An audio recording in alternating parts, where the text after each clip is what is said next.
Go ahead and click on Content, Categories, and Add New Category. And this is actually pretty simple. Just type the word About and click Save and New. Type the word Attractions and then click Save and New. Festivals, Save and New, and Transportation.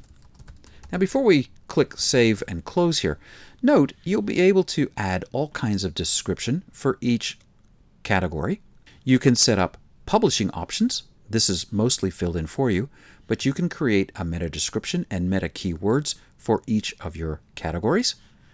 You can even set up permissions, and we'll talk about this towards the end of the course. I encourage you to just leave permissions alone for now, and we'll cover that later. And then any options if you have layouts or if you want to have an image for a category.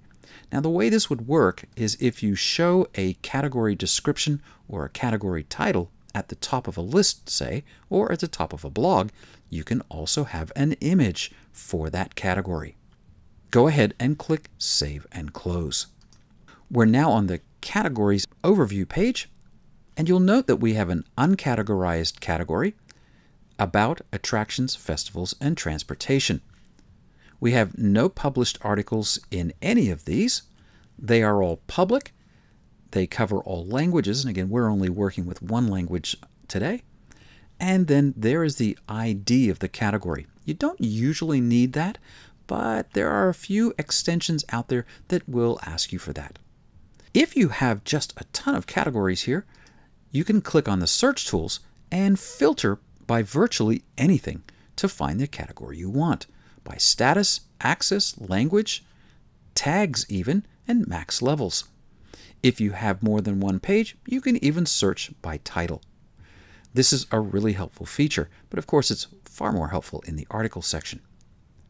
One of the little tricks I like to do is to not leave this word uncategorized. I don't like that personally, because most websites that I have built usually have some articles that don't get categorized.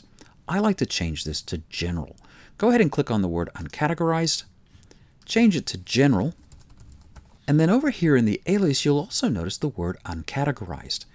The alias in Joomla is what Joomla uses to create the URL, and so it needs to be lowercase, dashes or underscores, no special characters, and of course, no spaces. So go ahead and change this to the word general, all lowercase, and click Save and Close.